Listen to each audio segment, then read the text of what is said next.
Good afternoon, everybody.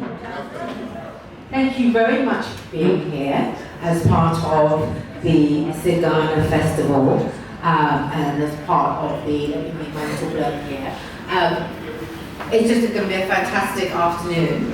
And this afternoon, as you can see from the board up there, the afternoon is an applied African speculative fiction. That's what the theme is for today. And this has come about through a combination of partnerships, as I said, Sigana Festival, Applied Speculative Fiction Society, and the International Black Speculative Writing Festival, but most of all the Applied African Science Fiction Project, which is funded by Imperial College, which is, even though you cannot see the person, one of the lead people to get this off the ground is Paulina, and she's gone out the door, but she is one of the key people behind this. And she has helped to bring everybody together and to make this event happen, and to actually start the week earlier off, bringing applied African science fiction through games projects to work with students in Kenya. The African Speculative Fiction Society, Vector, and the International Speculative Writing Festival will all aim to create educational resources for using African speculative cultures in the context of environmental policy. We're going to be talking about that with the speakers as well on the couch, on the red couch. So the people we have today who are in person, and then we're also going to be speaking to some people online. We have Dilman Dila, we have Joe Lindsay, and we have Kevin Rigathy. Dilman is a writer, filmmaker, and all-round storyteller, and social activist. He has been shortlisted for the BSFA Awards in 2021, the Nomo Awards 2022, and the Commonwealth Short Story Prize in 2030. His second collection of short stories, Where Rebels Go to Die, is a finalist for the Philip K. Dick Award 2024, which is like just one of the biggest main awards in terms of science fiction. His films have won multiple awards, which can be viewed on patreon.com/Dickstories. We should kind of send you all these links afterwards so that people can check them out. We are also going to be speaking to Kevin Rigathy. Actually, I hope I pronounced your surname correctly. He's a Kenyan speculative fiction writer based in Nairobi. And also he serves as the writer and host of the Kenyan history podcast, The Kenyan Experiment. But what he is very well known for is being the editor of this wonderful journal, both online and print publication, Will This Be a Problem? And we're going to be speaking about that as well, the emergence of that, and the sustainability of that, and the beauty of that, because it is a beautiful publication. And also we have Joe Lindsay Walton, who is a writer and scholar, and part of the project Sustainable AI Futures. And because he is just an absolutely wonderful editor and writer, I'm going to be asking him about those challenges. Okay, thank you. Because before I can editor myself, I know that really is a challenge. So first of all, Dilman, I think we're going to start with you, if that's okay. Because this has been such an interesting couple of weeks in terms of bringing in terms of applying African science fiction through games, etc., and bringing it out, making it more practical. I'd like to ask you about that because you do work in schools as well and work in the educational field. So could you just kind of talk to us a bit more about how it came about and why it's important to use science fiction in this way and having it as a scale project? Can you just talk to people about who may not know about it?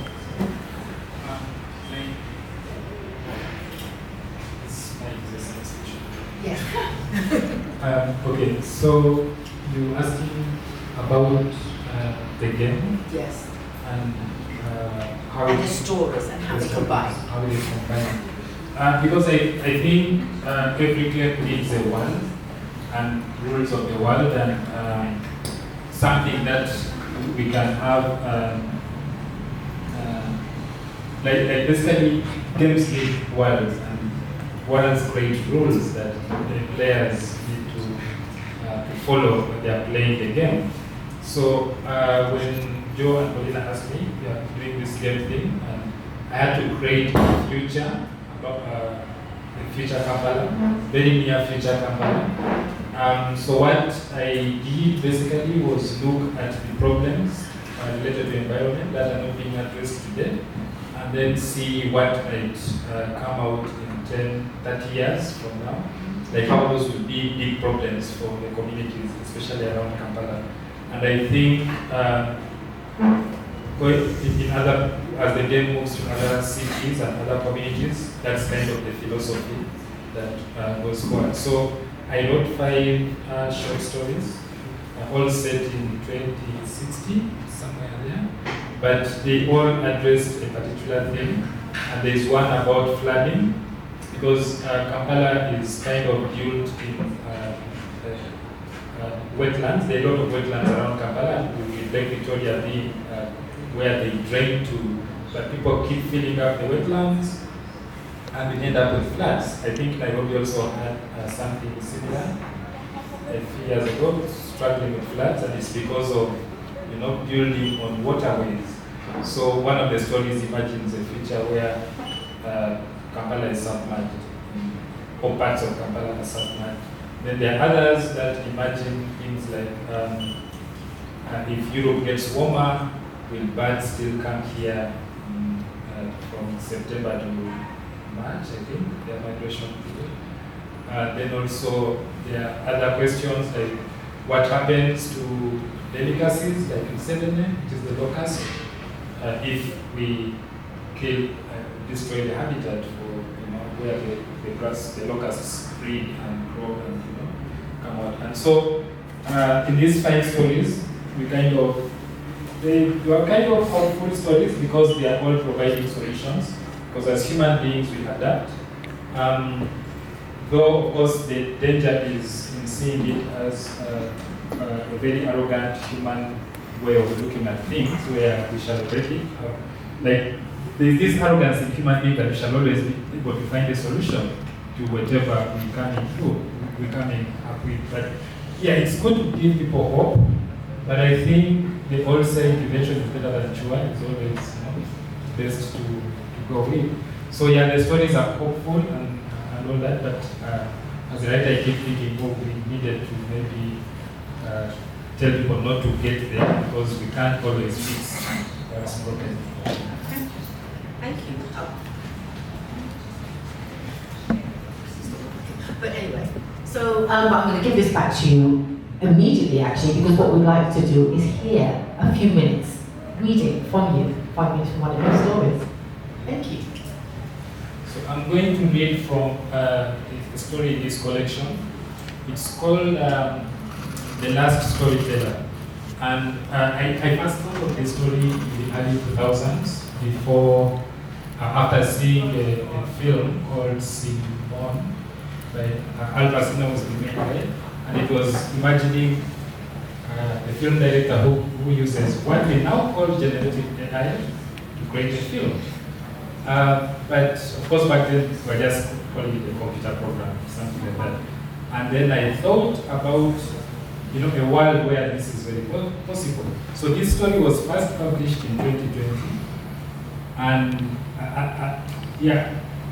I wrote it way earlier, but it kept lying in my desk until someone wanted the story for an anthology. And then I was like, oh, I have this whole one. Can you have it? So it was published. And then 2 years later, everybody is, the Gen AI thing blows up. And then there's a lot of ethical concerns around it. And then artists are like, oh, we are going to be replaced with AI, with machine storytelling. So this story is actually set in a world where human storytellers are very rare, and every storyteller is a robot or an AI. I wasn't calling them AI here. I don't know what I was calling them. But I was just calling them bots, like story bots. So, so I'll read the first few. And I think what I was trying to explain, of course, what I was exploring, of course, like in many of my stories, it is heavily themed on climate change.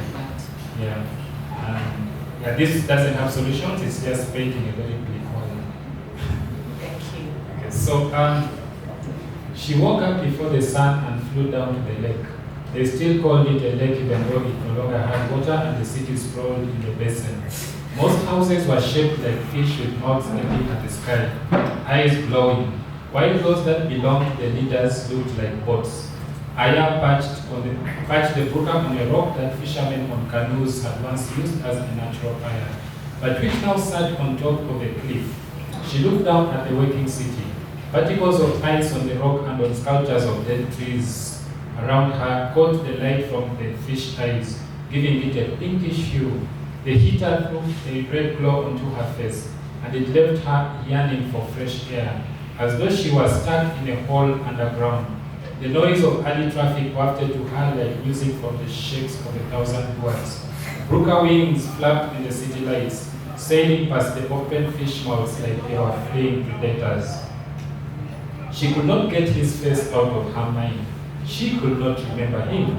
The sky brightened and the city lights started to go out. Aya glanced at the thermometer and saw that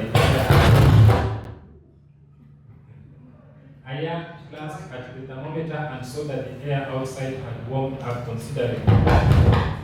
The ice had started to drip. She stepped out of the bruka, pulling the thermal blanket tight around her and really sucked in the fresh air. She let the blanket slip off her shoulders and the chill beat into her skin. She walked around, stamping her boots into the wet soft stone, hugging herself, rubbing her palms against her arms, and yet she could not get rid of his face. The sun came up. For about an hour it would be nice and warm and friendly. She flipped on her hat's visor to protect her eyes, and the city transformed into a beautiful landscape. From gnarly steel structures, grey and gloomy in the mist, to a multitude of bright and happy colors, as though an art pot had been playing with paint. The fish eyes now looked like gems. Some were pearls, others diamonds, and some marbles. And sun rays bounced off them like lights in a nightclub of dead civilizations. The last of the ice melted away. She could still see her breath, bluish against the warm sky, and she wished she could magically read her past in it. Then she would probably know who exactly he was. She could not go back home. He was there. He said he was her husband. Aya walked up a stone path under the sculpture of dead trees, and for a moment she wondered what it had felt like to sit under a real tree. Ancient poets described the music leaves made as a breeze rustled them, and the songs of birds perched on the branches, and that it was considered good luck if a bird dropped shit on you. For more than a year, she had wondered what it would feel like to fly her broker alongside a bird. If the bird would know her ornithopter was a machine, or if it would mistake it for another bird. There were tales of eagles ripping drones out of the sky, but scientists and historians were not sure if the eagles thought the drones were rivals, or if they foresaw their death and tried to fight back. The first broker took to the air nearly a decade after the last bird had gone down, so there was no way of knowing how the two would have related to each other. She had become obsessed with this relationship, and she ended up telling a story about it. She thought the protagonist was entirely from her imagination until last night, hardly 10 hours after she released the VP. When he showed up at her doorstep with an electronic flower in one hand, it emitted a perfume that she vaguely remembered, a scent her mother had loved and hummed, a tune that her nanny had sung to her when she was still in kindergarten. Her nanny claimed to have seen real bees hovering on real flowers. She claimed that they made this kind of sound as they sucked out nectar. She insisted hers was the right tune, and the one they played at the museum was fake, probably from a robo bee. Aya had not heard it in nearly 30 years. It suited her. She did not scream at seeing her protagonist in flesh and blood, nor did she slam the door in his face.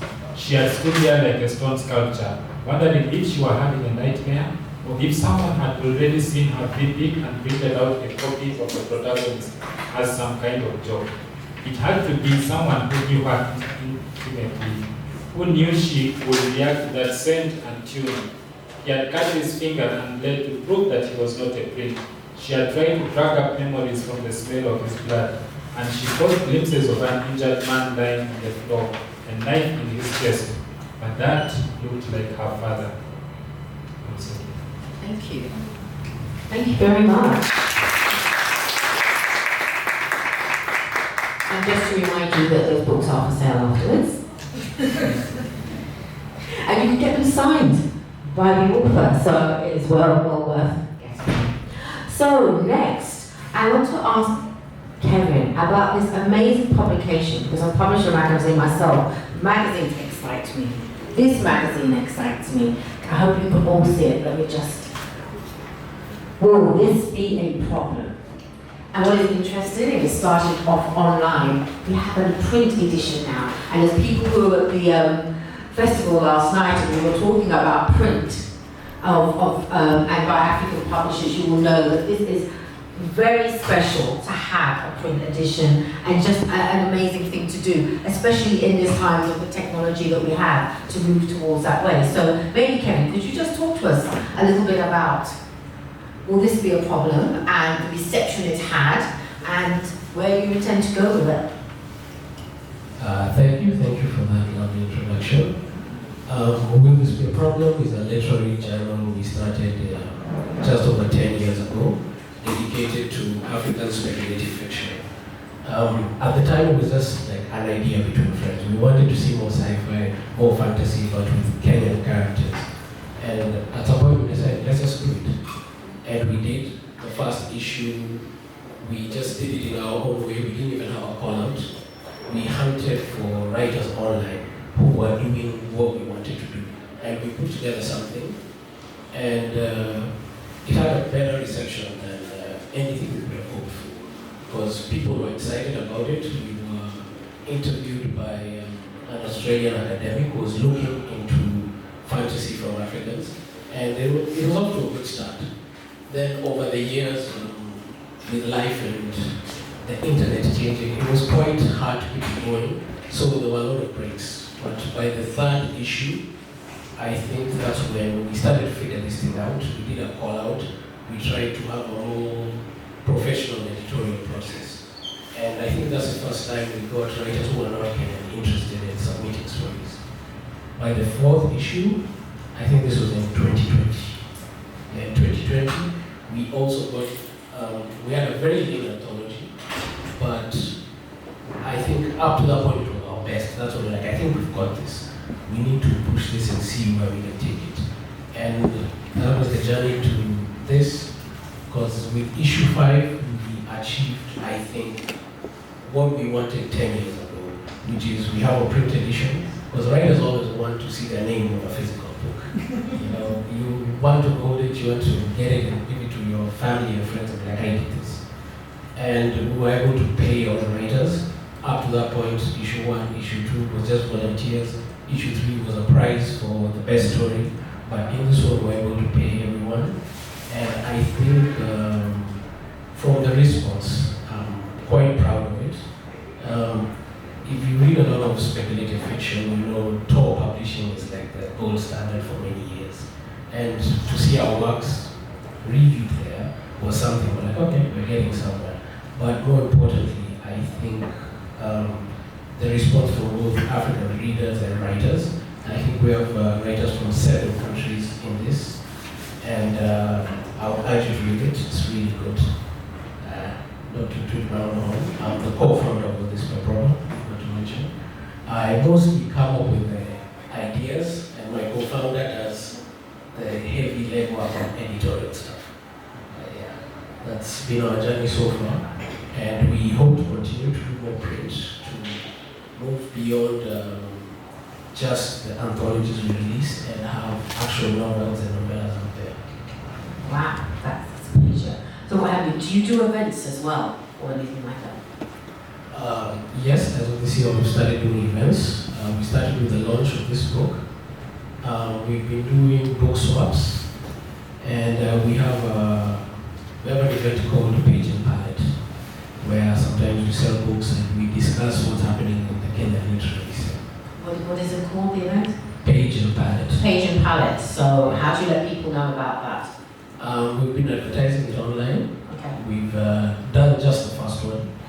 And well, pretty good reception. So we went out to push the second one. We were testing the ground, seeing people who are actually interested in coming. or we'll have an event and it's just us. You said some magic words. We pay the writers. Yes. Which goes to show the strength of what you're doing and the importance you know of what you're doing. He's also a writer. And Kevin is also a digital artist, software developer, sound editor, all round. We just know, as we were talking last night about African publishers, you're more than just a publisher. You have to be, we're activists in many senses of the word. You have to be an activist and all of that. But maybe, since you're also a writer, could you read us something, please? Read us some of your work. Yeah, sure. Thank you. Okay, I have a piece in this anthology called If Memory Serves. It's a science fiction story which explores a technology where you can take a memory from one mind and implant it into another. And I wanted to see the ramifications of what that would be. And this excerpt I'll read is following the person who created the technology. He's having an issue where he can't sleep and he goes to bars to just try and work out a problem. And he overhears people talking about what his technology is doing out there. Are you going to the sciences gala tomorrow? This comment from a man on the table nearby shook Haike from his thoughts. He sat into the seat, adjusting his oversized sunglasses and lowering his hoodie. The gala mentioned was an event designed to honor him with an award. And the last thing he needed was to be recognized here, of all places, at 3 a.m. Of course not, a woman responded. Why not? Haike tilted his head. He wanted to hear this answer too. Why on earth would I go to see them give a trophy to that piece of shit? What? The man laughed, more amused than alarmed by the venom of the woman's voice. Now that's a new take. Dr. Haike is literally a national hero. He is without a doubt one of the worst things that has ever happened to this planet. That man and his process are a bloody pandemic, and I don't understand why no one sees that. He has literally ruined society. Haike raised his eyebrows. Harsh? The woman was clearly drunk, her sentences getting louder by the second. He knew she would probably dismiss the drunk and drunken, but he found himself invested in the conversation. The Haike process is Kenya's biggest export. It's put us on the map in terms of scientific discovery. It helps people understand, don't give me that corporate bullshit. The whole thing is just insidious. And when Corp makes billions and everyone just ignores the damage, they live everywhere in pursuit of profits. Some of us have to see and bear the cost of it all. There was a silence. The man seemed unsure if he should press the conversation. Haike found himself torn, hoping that he did, but dreading what would happen, what would be said if she continued. Look, you met Ray, right? She's gone through the process and the woman seemed unsure how to string the sentence together. Her boyfriend is abusive, like truly abusive, a real psycho. Every time, every fucking time, he leaves her in mental tatters because of the sick shit he's done to her.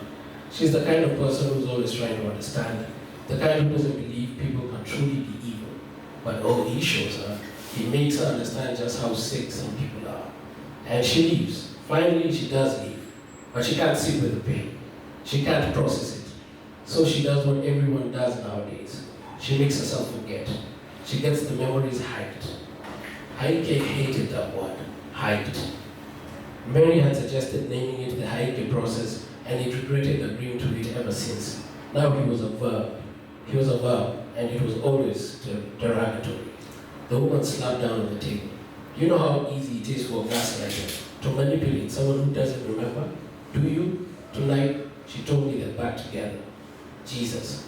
Worst part is, this is the 3rd time. She's caught in a loop, and you can't even explain it to her because she always thinks it's not that bad.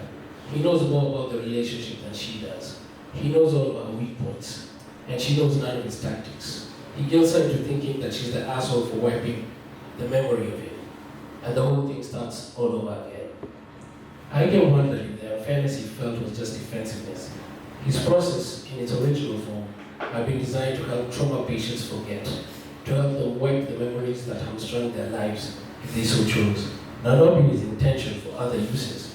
He had not supported or resisted the calls to make the process available to everyone. They had called it the right not to remember, a global movement when everyone should get a choice. It had seemed to him at the time that the experts of the technology would limit any large-scale ramifications, and it had, for a while. His second breakthrough, the accidental one, had changed everything. The first IQ process only had the capability to locate and with utter specificity and precision cover out memory from the mind. The second discovery was the ability to plant that memory into another mind. That was when things had changed. That brought money, and the technology spread and became part of life. Do you know they sell them? It was the woman again. Sell what? The memories. Not the normal stuff, the good memories. They sell the bad ones too, on the black market. To whom? Rich masochists, I guess, I don't know. But I've heard about it. People get their bad memories wiped, and clinics don't mention that under the radar, there are people willing to buy them. There's a market for pain, which means an incentive to increase the supply. I'm telling you, that process is wicked. It destroys everything. I don't know that. It had never even occurred to him that someone would want to do that. He felt tired, and not just from the lack of sleep. For the first time in a long while, he wanted his bed. Thank you. Yeah, thank you very much for that. And again, just to remind you, we do have product for sale. But it's good, it supports the writers, it supports publishing, it needs to happen. So, on that note, yeah. we also have an anniversary edition, which is the best works of the last 10 years. Lovely, lovely. So we're next going to go to Jo Lindsay Walton, who is a writer and scholar and part of the project Sustainable AI Futures. We're also part of the Games project as well, right? We working with Dilman on that, working in Kenya about that. What does that feel like? Oh, it's been so fantastic and just kind of a wonderful, chaotic world. I've actually, although we've been doing this games project for years, and it's supposed to be, it's originally supposed to be set in Uganda, I've never actually played it until this week in Africa. So it's been really great, yeah. And because I wanted to ask you, being a multi-person yourself, multitask person yourself, as writer, scholar, and editor, how do you juggle all three of those? What do you think? What touches you most? But also, what are some of those challenges? Yeah, I mean, probably writing touches me most, but for me, writing is quite social, not solitary. So being in writers' groups, editing Vector with Belina, doing applied African speculative fiction with Onesimus and Belina, it all kind of nourishes the writing.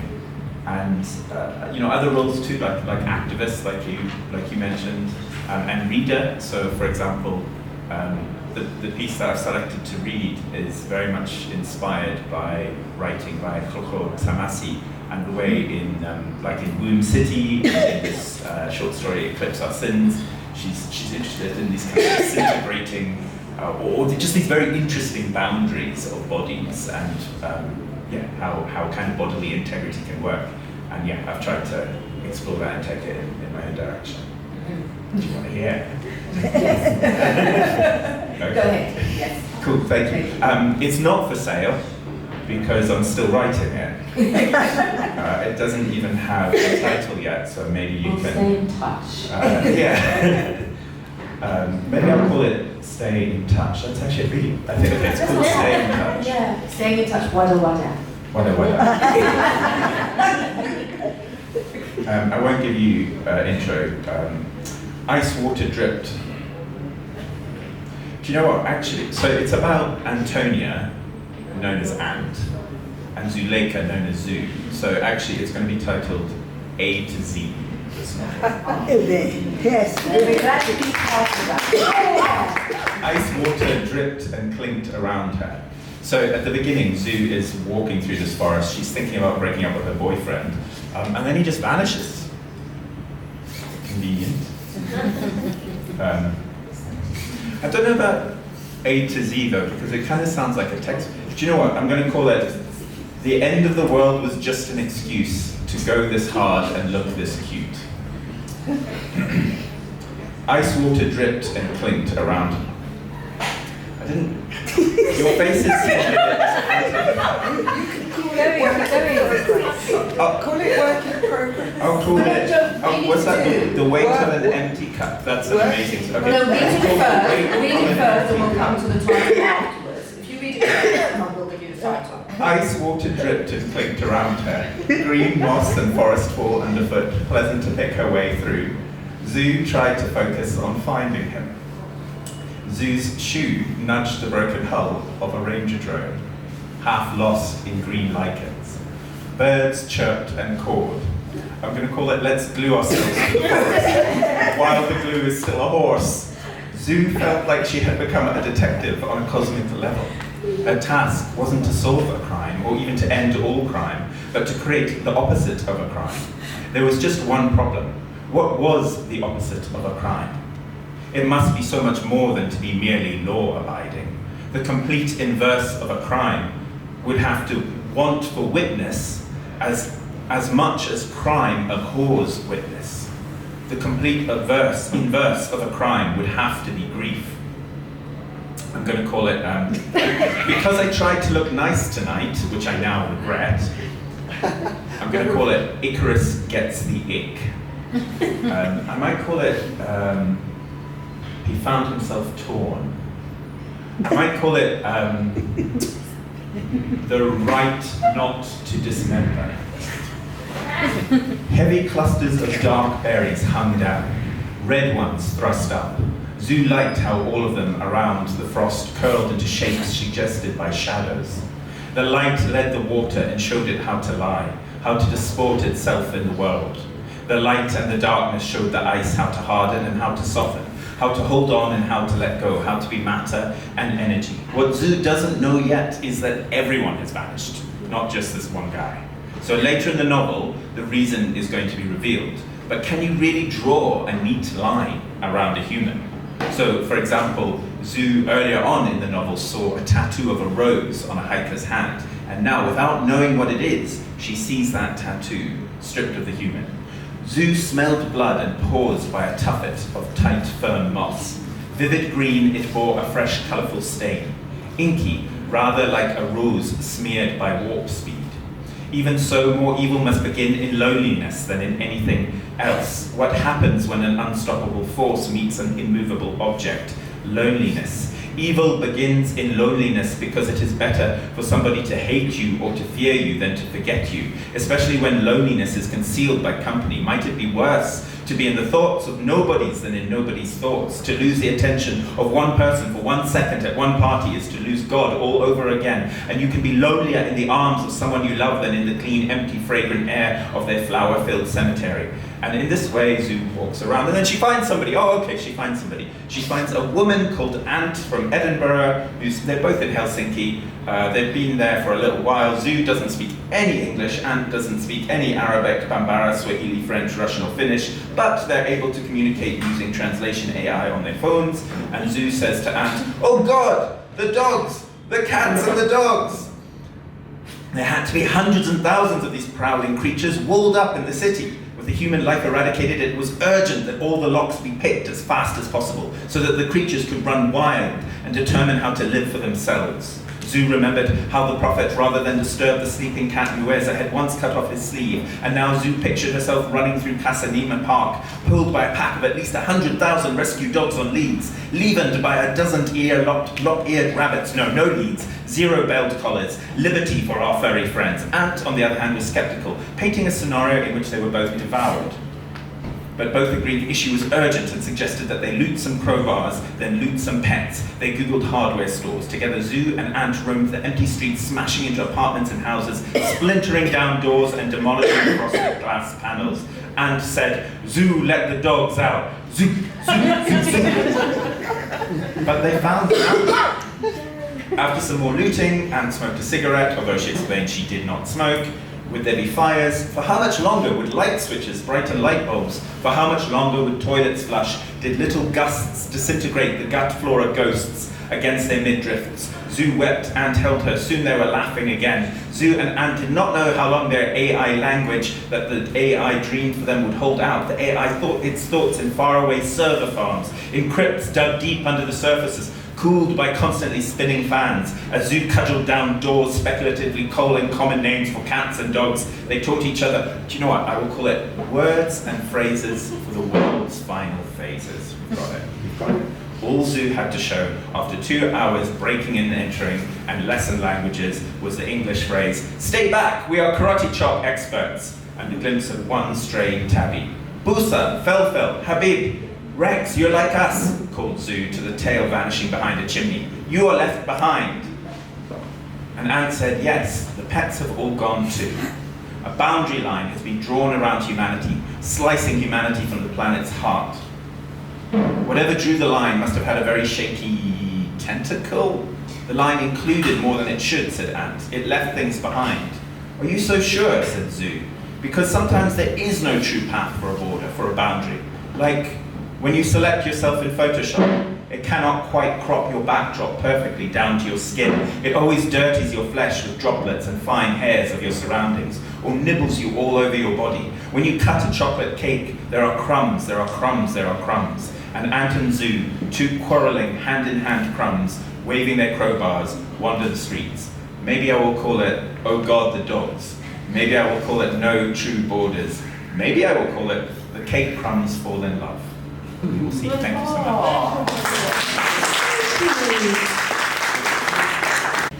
So Gabrielle, can you just tell us a bit about your phenomenal success in terms of you being shortlisted and winning these awards? And just tell us about being an Afrofuturist writer in Nigeria. Thank you. So Gabrielle, can you just tell us a bit about your phenomenal success in terms of you being shortlisted and winning these awards? And just tell us about being an Afrofuturist writer in Nigeria. Thank you. Phenomenal is an impactful word to use. I think it's all very, it comes as a shock to me every time I get nominated for something or win something or longlisted for something, because I'm always saying how my primary audience is myself, and I write, like I said, primarily for myself. I make very intentional choices about the use of English, the lack of use of italics in my work. I do as much as possible to try not to make myself and the people who with similar taste and similar experiences to me feel alienated in my work. So it's really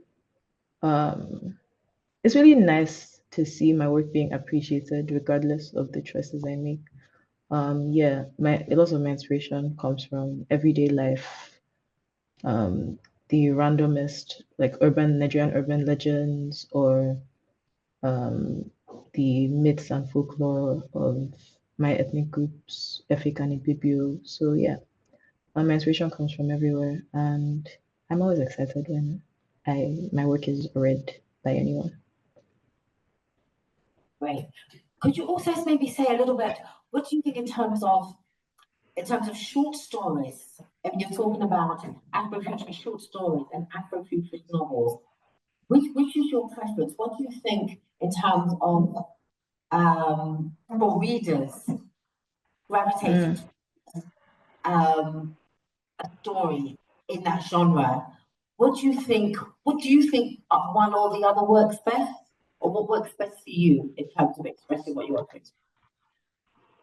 to? I think they're two completely different art forms, but I really do enjoy short stories because you can take more risks with the short story. It's kind of less of a commitment, both a commitment of time from the writer and a commitment of resources to have it published.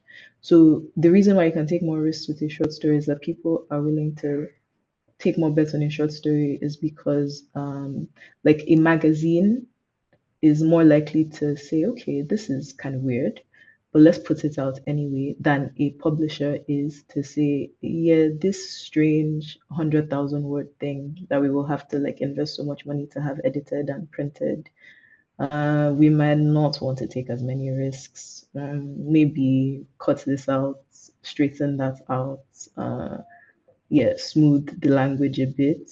But yeah, short stories are a the short story space is a place where you can take a lot of risks. And I think for African writers specifically, writing speculative fiction, writing futures that are kind of jarring or unfamiliar, or that we are unused to seeing on the page, futures that are illegible or even presents that are illegible. And yes, speculative fiction or science fiction or Afrofuturist fiction is more about the present than the future. So where by writing Afrofuturist fiction, we're making our presents legible. And I really appreciate the short story space for allowing us to do that with more flexibility. Well, and a short piece of story that you can read for us, please, so we can hear your work. Sure. So I will be reading from my story, A Name is a Play and a Prophecy. And this is not a sci-fi story. It's a story that has gods and what some might call magic, but at its core, and it explores a lot of themes, explores themes of usually the ones people pick up on are religion. But when I was writing the story, what I was really thinking of was institutions. People read as belief in gods in this story is a lot about the faith we invest in institutions, not so much religion. So I thought that would be extremely relevant. And coincidentally, it's kind of reference your question. I'm reading from the short story, but the short story is the inspiration for my novel in progress that I'm currently working on. So this is an excerpt from both a short story and a novel in progress. Kuyom was an orphan, like many of Ade's servants were in those days. Her mother had died in childbirth and her father had followed shortly after. She did not know much about them, except that they had been cast out. Cut off from family and community, her parents had no one to leave her to. Kuyom did not know who had left her at the shrine of Ade. It was taboo to help or touch or talk to an outcast or their offspring, but someone had risked it and saved her. Ade accepted anyone with a strong enough spirit and a strong enough need, whether outcast or accused or abomination. One of Ade's praise names was the one who wipes spit from my face. Ade took shame and shaped it into a shield for his servants, blessing them with luck and speed and strength, lengthening their lives if they were willing to pay the price. Ade had two conditions for initiates. The first, need. They had to smell of a desperation so strong that it tasted like death. The second was sacrifice. It always came down to sacrifice with these gods. His outcasts, having been thrown out of families and clans and age grades and villages, formed a community of his own on his sacred land, formed a community of their own on his sacred land. On the outskirts, it was mostly overgrown bush, which they left untended to maintain a sense of awe for visiting worshippers who came to leave offerings. People did not have to dedicate themselves completely to Ade to worship him. Not everyone was so desperate. His chosen were rare few. Those who committed the most heinous offenses, who did grievous harm, were almost always killed instead of exiled.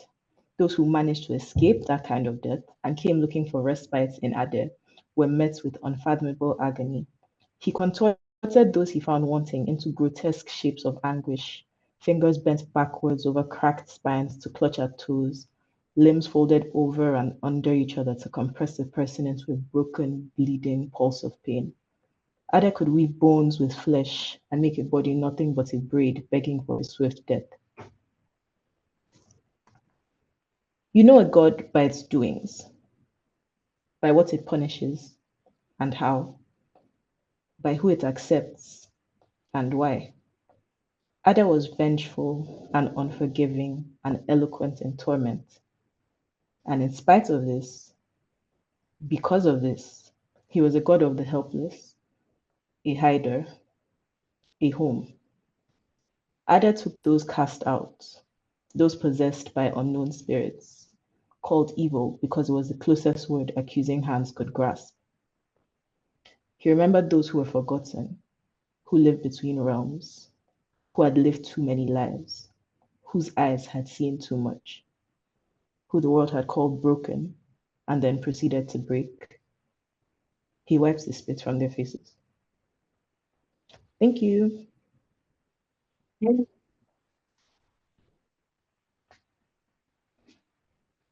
So I know I shouldn't really be asking you this, but when do you think when do you think you're going to finish? Any idea of when you might finish? I'm done with the second draft, so I'm just in the querying trenches now, trying my best to find an agent. Thank you. Well, good luck with that. And I'm sure we're going to Thank you hear a so lot more much. from you. I know I'm pretty sure that David, you've published Gabrielle. Yes? Oh, What? so, okay, that's great. Which issue? Issue 5. Issue 5. There you go. See, Yeah. I'm the anthology. Great. So, okay, next we're going to have a little chat. So please, all around Gabrielle, we're going to have a little chat with Shingai. Shingai, hello. Please come off mute. Shingai, how are you? Hello. It's good to be here. I have a little bit of a flu, but I'm excited to be here. Okay, thank you. We're excited.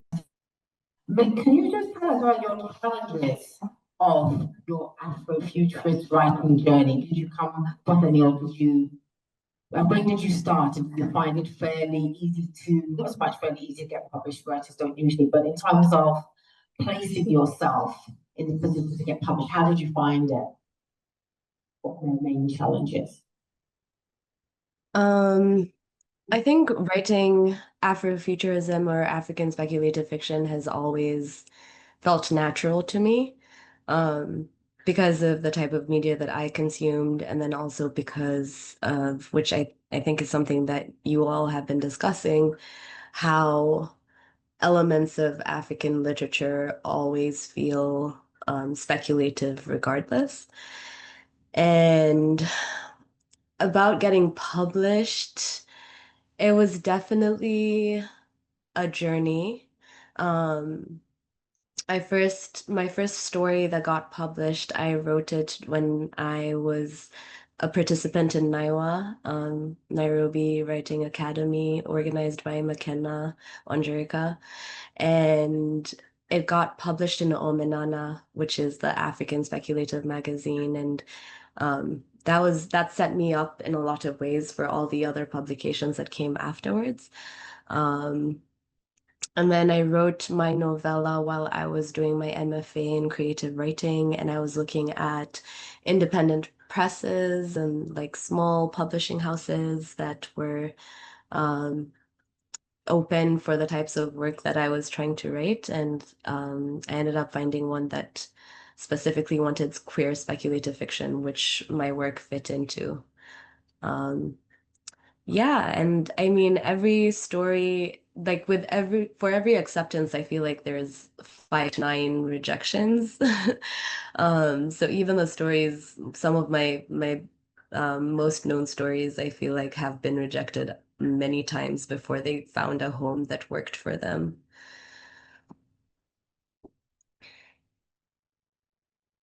Something you could read for us, please? Yes, totally. So I'm gonna read a kind of new story. It came out September last year. It's called Anu and the Knowledge of Tomorrow. Um, yeah, it's about a a trans boy who can eat people's knowledge, um, and is trying to configure that to his relationship with his family. So Anu's parents declared him a girl when he was born, but as soon as he was old enough to start eating knowledge, he told them he knew he was a boy. His skin would peel whenever he was put in a dress, and his hands felt like they belonged to someone else. He ate the knowledge of himself secretly, quietly, at night before he fell asleep, and it felt all at once whole and incomplete and the truest thing he had ever known. That was the first time he was certain he could taste knowledge. Of course, they didn't believe him at first, but then he started eating their knowledge. When he found a strand of his mother's kinky afro, he plopped it into his mouth without thinking. He found her fear and told her about it. He told her that she did not have to worry about his spirit going to hell. He told her she was a good mother, and even if she wasn't a good wife, it didn't really matter. It was enough for her to just be a good person. That was the first time she cried in front of her child, bewildered that he was a mirror reflecting what she did not know she needed to know. 2 years later, Baba and Mama separate. They do not divorce yet, because that would be too much of a scandal in the church community. Mama Anu has enough knowledge repeated back to her by her child to know that whether she deserves better or not does not matter as much as her child's knowledge being protected. When Anu's auntie comes to visit here and there after the separation, he mostly hides in his room. He doesn't really like his auntie, but she is Mama's older sister, and Mom always says, you have to respect your elders even if you don't like them. Anu has mostly thought this doesn't make any sense, especially at his age when he knows so many grown-ups lie about the truths of themselves.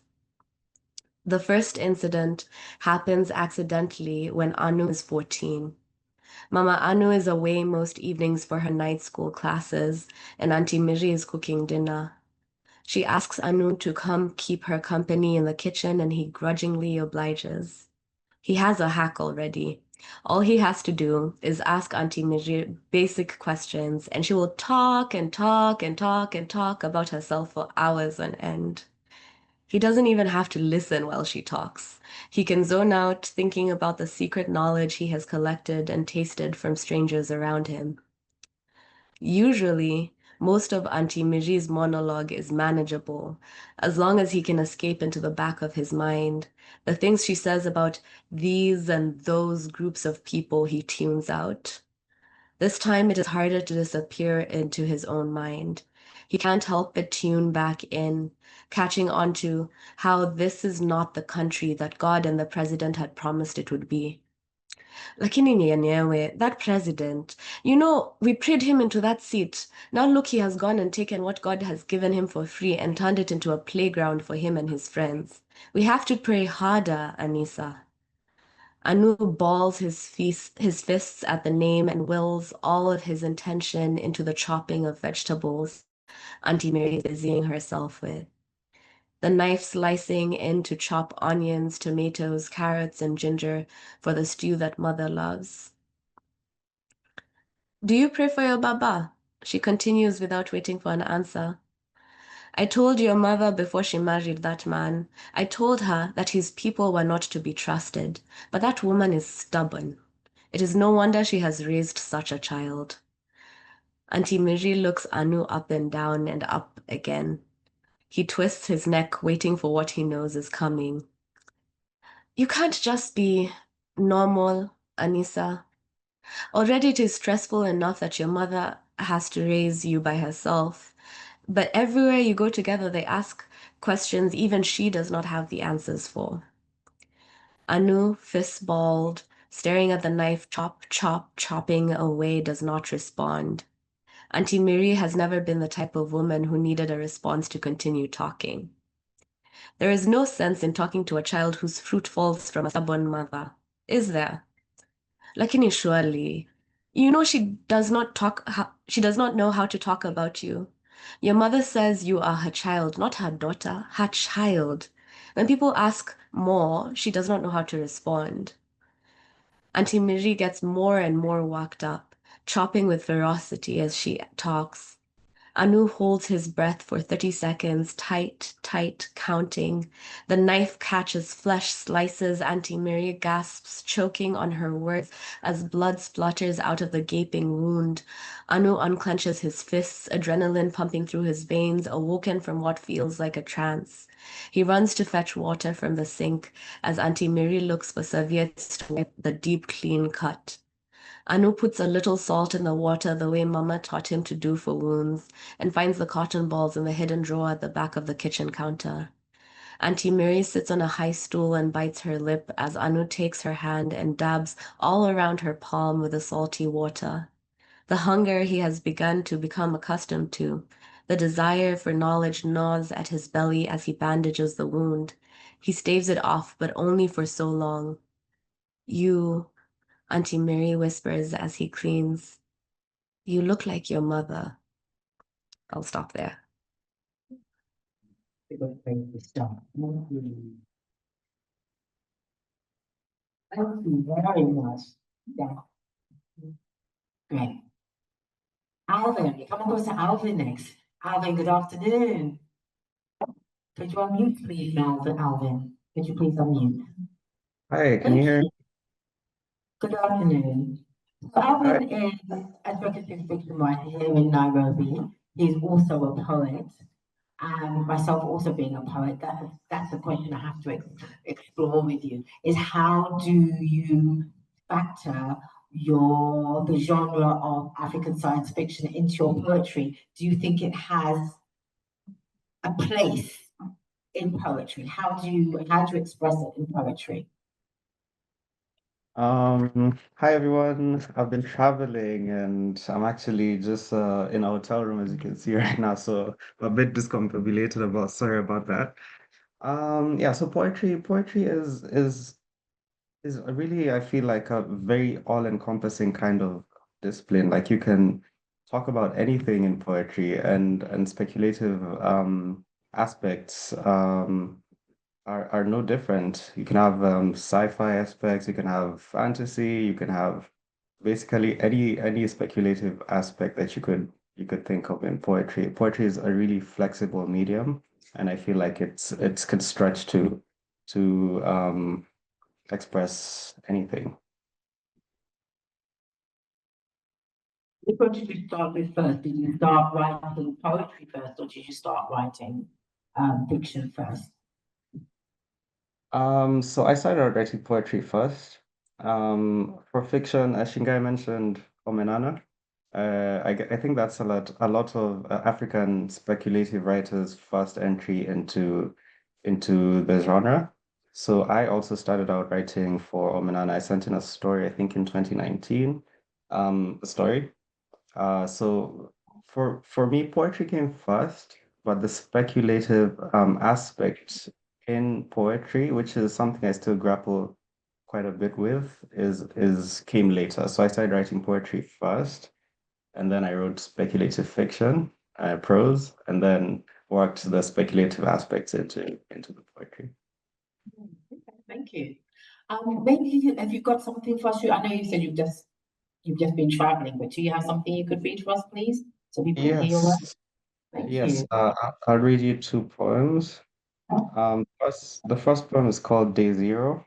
A while ago, Cape Town was facing an acute water shortage, and there was like this whole talk about Day Zero, the day that they would run out of water. So this is my imagining of what that would be like. So Day Zero. PSAs plastered all around the Cape Town streets read, please restrict yourself to 2 minutes stop-start showers. Collect your bath and basin water and use it for flushing. Only flush when you really need to. Wash your hands less frequently. Use sanitizer instead. Don't leave the tap running while you brush your teeth. Evenings in the townships, children's feet skip in the street, weaving through the queues forming around the communal taps. In the hotels, all the bathtub plugs have been taken out. The taps in restaurant bathrooms are blocked. At the Grand West Arena, where a troupe of world-renowned illusionists are putting up on a show, audiences are disappointed that they will not get to see maestro escape artist Krendel due to the logistics of his performance. Summer's feet drag, kicking up long plumes of dust. The diesels are in bloom. Pretty redheads dot the side of the mountain. All the lawns are blondes. All the cars into Cape Town are dirty. That's Day Zero. Second poem. A little bit louder, please, if possible. I'm not sure if it's the technology here or if it's your voice, but just raise your voice a little bit, please. Okay, sorry about that. The second poem I'll read is called Time Lapse. It's an imagining of a person watching two family home videos 20 years apart. So time lapse. Number one, family reunion, 15th of February 2000.mpej. You are 5 and your eyes dance and sparkle like the flame of candles. You are tireless, your hands are sticky and filthy from touching things. I am 8 and my eyes twinkle like mirrors reflecting stars. Part 2 is family reunion, 25th July 2020.mp4. You're 25 and your eyes smolder like the crushed stubs of cigarettes. You're tired, your hands are dry and calloused from lifting things. I'm 28 and my eyes glow like mirrors reflecting walls. Thank you.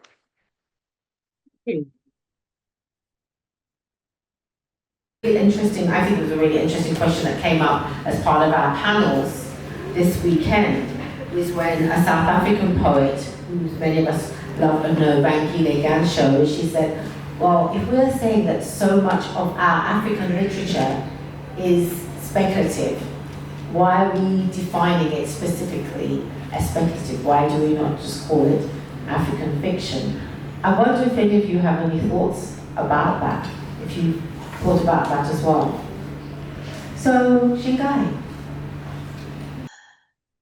That's a big question.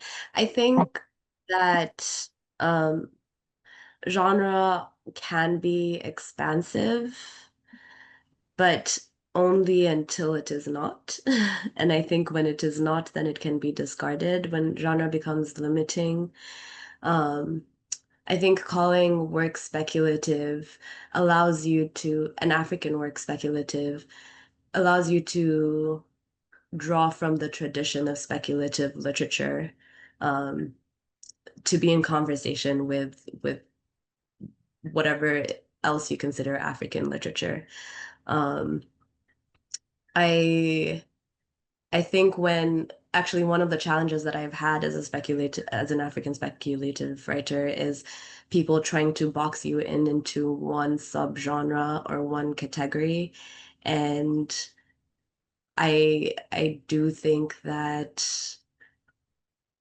speculative should be expansive.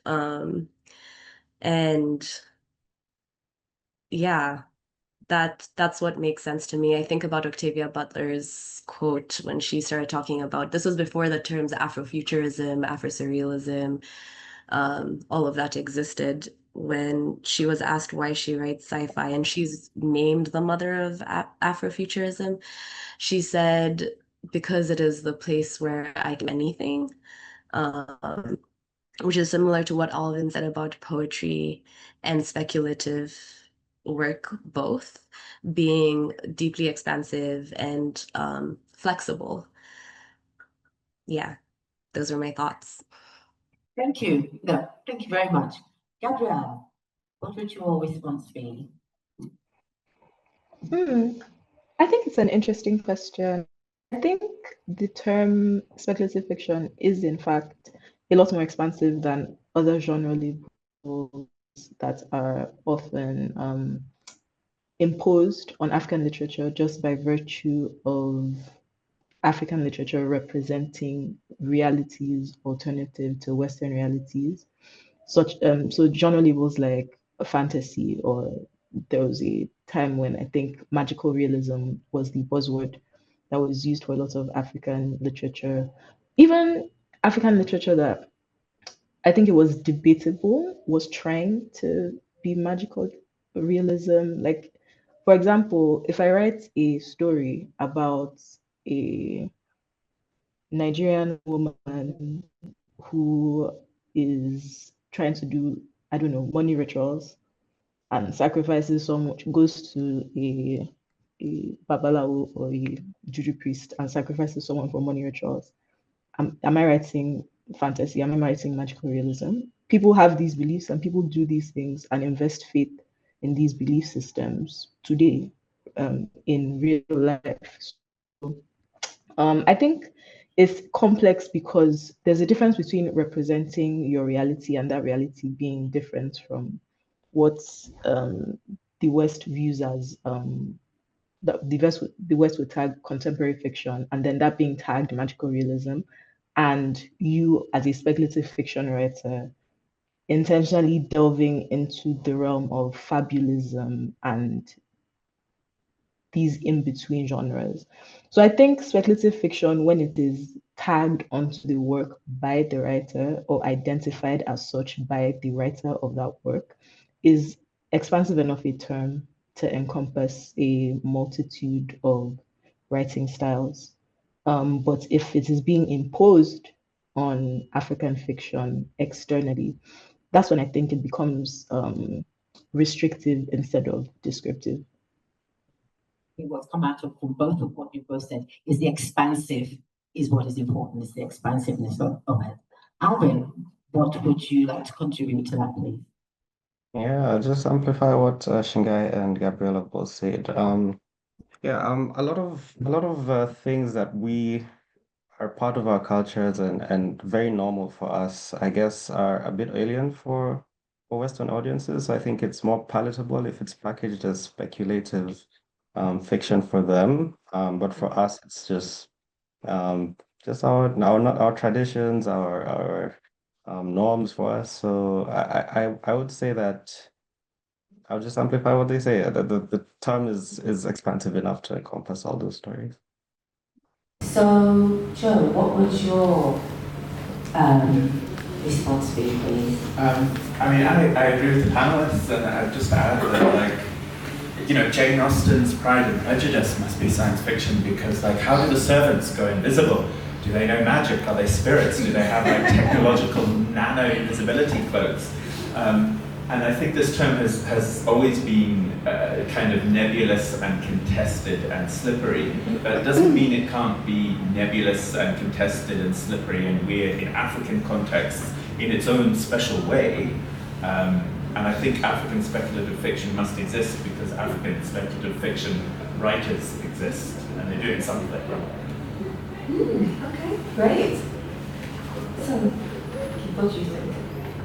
Yeah, I think the term and categorization is necessary because I form a distinction between a story with speculative elements and one intentionally written to be speculative fiction.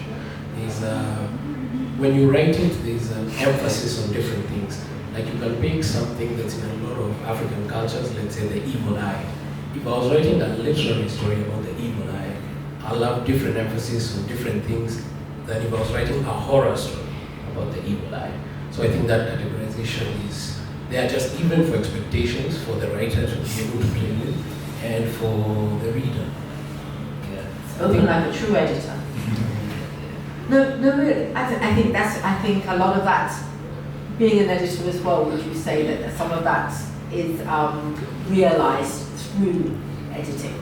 Some of what you said. Yeah, I think it is as well. I'd say so because you realize expectations set a lot for your story. If you misplace expectations, it's the whole opening an ice cream container to find something else. Even if the person would like what was in there otherwise, that expectation changes things. So I think that category is very useful because we have a lot of readers who want speculative fiction. I see, great, thank you. Dilman? I think I really don't care about these categorizations because I've been writing speculative fiction since forever, but I never thought of them as speculative or science fiction or fantasy or horror. Because even sometimes publishers don't know where to categorize mysteries because it has a robot, it has a spirit, and they're like, is this science fiction? Is this a fantasy? Is it a horror? And I'm like, it's a story. But they keep putting it in categories and it helps sell the book. My first book, A Killing in the Sun, it came out in 2014. The title story was shortlisted for the Commonwealth Short Story Prize, which is not a speculative fiction story. It's very literary. Yes. I sent it in, and I was surprised that it was shortlisted. And I asked them, and they said, "This is literary. You think it's horror story?" I was like, Yeah, and other people are reading and like, oh, this is a ghost story. You get. So my stories were kind of in that murky world. And I think the publisher marketing it as speculative fiction helped it gain the traction that it gained, because if she had just published it as any other literary work, it would have gotten lost in all the short story collections that were being published at around that day. But at that time, some scholars were saying this is the very first very first single author collection from the continent. I don't know how true that was, but they did make that claim, and it helped to market the book. Okorafor published hers in 2013, but some were making distinctions that she's from across the ocean. Let's not get into that. It's a whole other story. Yes. So this other book, Where Rivers Go Today, the publisher is American, and his audience, they like to read Afrofuturism stories. So he told me, I'm going to market it as Afrofuturism. Do you have a problem with that? Of course, there are a lot of African writers now who have problems. They want their works to be called African futurism, not Afrofuturism. I told him I have no problem. If it helps you sell the books, put whatever level you want on it. Thank you. That's a good place to wrap this up, I think. Thank you very much. Shingai, Gabrielle, Alvin, we would have loved you to have been here in person, but thank you for giving us your time online. We really appreciate it. And it's really a joy to hear from all of you. Thank you. So please.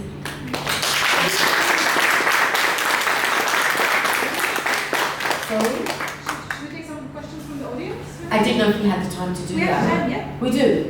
Yeah. So you can't go yet, I'm sorry. I love you.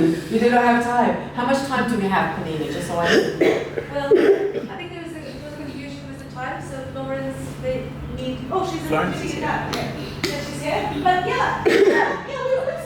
have about 10 minutes, so let's not stress, so that people can have a bit of a comfort break as well, or whatever. Yeah. So thank you for staying here. So we've only got 10 minutes, so put your hand up really quickly if you have a question. So, Esther, please. My question's for Dilman. And Esther teaches speculative writing as well, so yes.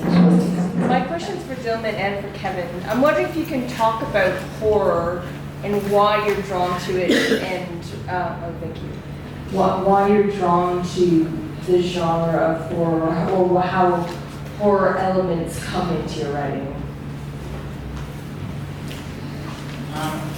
I think with me, maybe because the very first books I loved were Stephen King's books. And I know a lot of the stories that I wrote here were kind of very much influenced by Stephen King. If you read the Doctor's Trap and The Yellow People, which someone claimed was about China exploiting Africa, and he was writing a story about zombies. But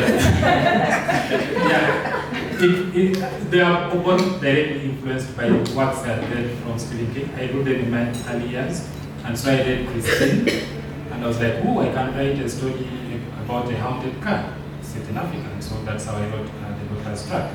And then the other one was, I just loved the description of a certain character in one of these stories.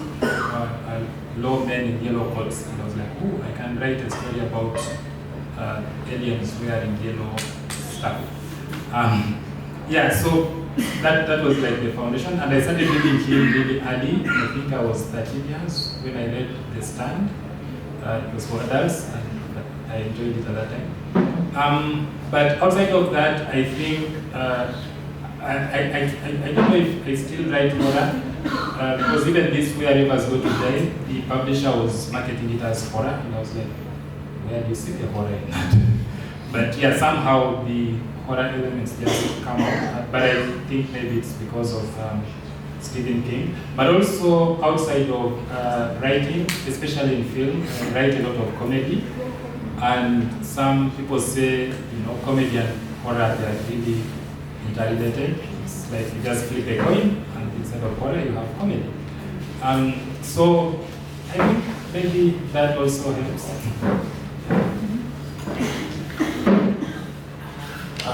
For myself, I am drawn to horror, and I'd say it's because it's fun to scare people. especially in writing, because it takes so much more work. You know, in a movie you can do a jump scare, but with words on a page it takes quite some effort to get there. And I think in a way with this problem is a speculative fiction genre, but we really aim to a lot of horror. If you read our 10th year anniversary, like the best of, you'll find a lot of horror there. So I think it's something we're really drawn to a lot. And there's a horror writer who's been in almost every one of our anthologies. It's called Peter Nennan. And I think everyone needs to know that name. He's one of the best horror writers writing. Because his stories always feel fresh. When he makes a submission, it gives you the feeling, I've never read a story like this before. And in issue 5, he has a story called Why Donkeys Have 44 Teeth. And I encourage you to read it. But yeah, I am drawn to horror. I think the skills it requires as a writer are a fun challenge. And it's always great when a reader comes and like, this is really scary. Yeah. It's really interesting because when I thought we just wanted I think it's interesting because the year I judged the Kane Prize 2024, the winner of that was a horror story. But we didn't actually see it as horror. It was a beautiful myth. Legend. It's just that these girls were eating these men, which it was fine. So yeah, it's interesting how the horror has kind of come to the forefront. How many other questions do we have, or maybe we'll kind of take them together? I don't think there are any other questions. Debbie has a question. Does anybody have a question? And somebody else in the front has a question. So let's hear them first. Question for Shingai, I suppose, especially. Like, given that you're writing about a trans boy, and given the issues of same-sex or trans or anything in most African countries, is that then easier to put into a speculative framework?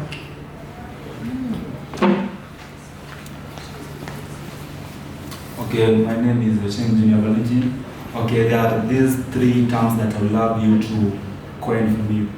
Yeah, speculative fiction, science fiction, and fantasy. They are somehow related, and on the basic understanding on something that if you can tell maybe like a layman can easily understand or relate. Yeah. If it's speculative, if it's something related with trying to foresee the future, or maybe things related with basically you want a layman's explanation of yeah, budget. exactly. That's fine, let's give that to you. I'm going to ask Joe to do that. Yeah, in terms of advancement of technology. Also, if it's fantasy, it's something related with things related with magic, like or the term that you said we'll come about to that. the We'll just kind of define, we'll kind of do a layman. It's a very useful question to have because we use speculative and like, what do you lump underneath it? I know what I include, but some people can do. Maybe I'll get answer it as well in terms of how. Joe, what would you say?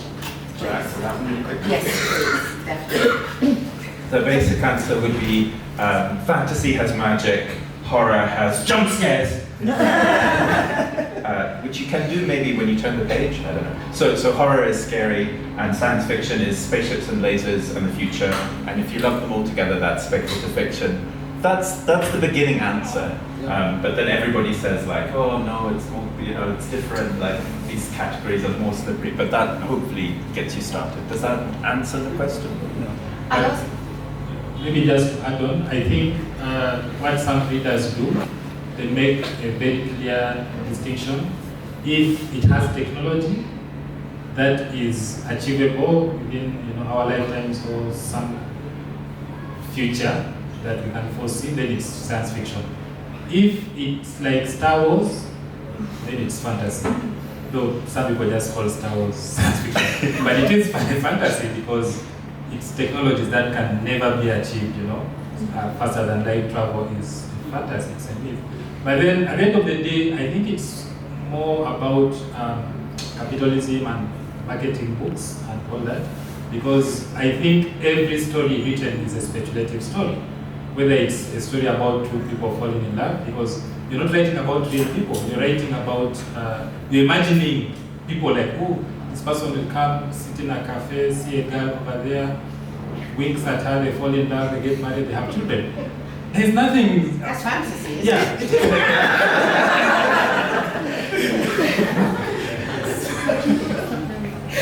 I mean, could you also answer, because how do you, when you're reading stories for the magazine, where in your head do you place them? How do you categorize them? Okay, I'd say, in truth, many times, in the world of speculative fiction, the things blend into each other. It's, as I said before, a matter of expectations. If you call it in the story a monster, it's probably fantasy or horror. If you call it an alien, it becomes sci-fi. And you can do this for a lot of stories, just change forests and monsters to frigates and aliens, and it becomes science fiction.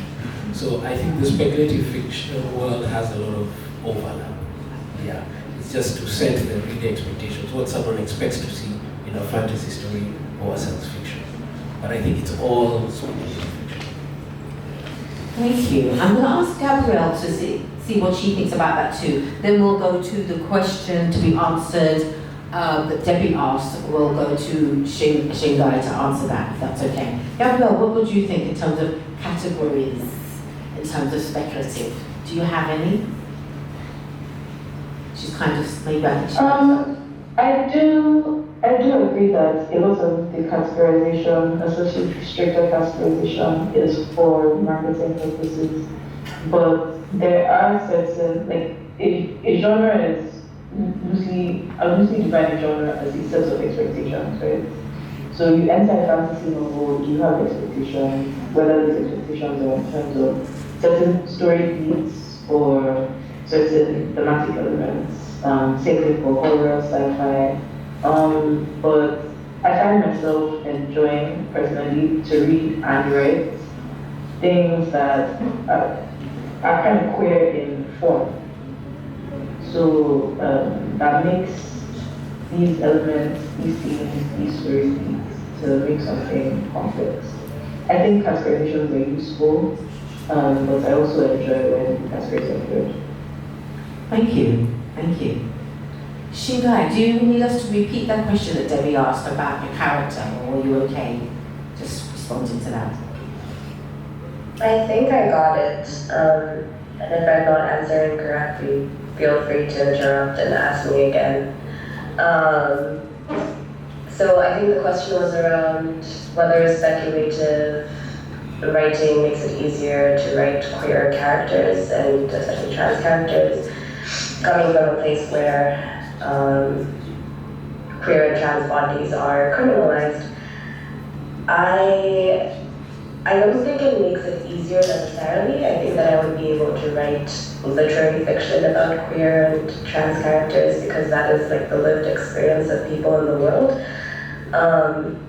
What I think that speculative fiction does is that it allows people to suspend their disbelief long enough to imagine what else is possible.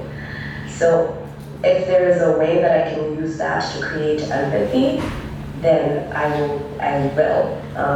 That's the work of my heart. I think speculative fiction allows us to create empathy because people are forced to imagine outside of the limitations of what they know. Thank you. I want to hear what Gabrielle has to say. Oh, yeah, I can see Gabrielle, your hand is up. I don't think about too much time, but I just wanted to add on to Shingai's answer.